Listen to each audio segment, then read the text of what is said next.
Mchungaji Daudi Nkuba maarufu kama Komando Mashimo amehukumiwa kifungo cha miaka 2 gerezani baada ya kutiwa hatiani katika mahakama wilaya ya Kinondoni kwa makosa mawili ikiwemo kuharibu mali. Mashimo alikabiliwa na mashtaka matatu ambapo kwa upande wa jamhuri umethibitisha makosa mawili na kushindwa kuthibitisha shtaka la kutishia kwa vurugu kama walivyomshtaki. Mashimo alipewa adhabu hiyo mahakamani hapo mbele ya hakimu mkazi mkuu Ramadhani Rugemalira baada ya upande wa jamhuri kuthibitisha makosa dhidi ya mshtakiwa pasi na kuacha shaka yoyote. Katika hukumu hiyo, hakimu Rugemalira alisema anamhukumu mshtakiwa kifungo cha miaka 2 gerezani kama alivyoshtakiwa na upande wa jamhuri. Mshtakiwa kosa la kuingia kwa jinai mahakamani na kupa adhabu ya kwenda jela, kosa la kuharibu mali mahakamani na kutia hatiani kwa kukupa adhabu ya kwenda jela miaka 2. Pia mahakama inakuachia uhuru kwa kosa la kutishia kwa vurugu kwa sababu upande wa jamhuri umeshindwa kuthibitisha shtaka dhidi yako, hivyo utatumikia kifungo cha miaka 2 gerezani,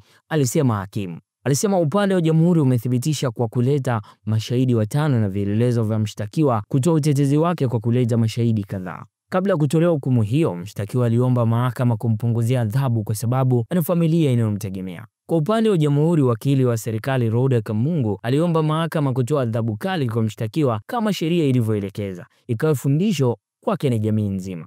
Novemba 22 mwaka 2023, maeneo ya Mbezi Luisi wilaya ya Ubungo jijini Dar es Salaam aliingia kwa jinai katika ardhi inayomilikiwa na Flora Mwasha. Pia mshtakiwa katika kipindi hicho kwa makusudi na kinyume cha sheria aliharibu ujenzi wa nyumba iliyoko maeneo ya Mbezi Luisi ambayo ni mali ya Flora Mwasha. Katika shtaka la 3 inadaiwa alimtishia Ramson Vincent kwa vurugu. Kwa haya na mengineyo mengi, nikukumbushe tu endelea kuwa karibu na mitandao yetu ya kijamii kwa wingi wa taarifa, habari pamoja na matukio. Mpaka wakati mwingine, kwaheri.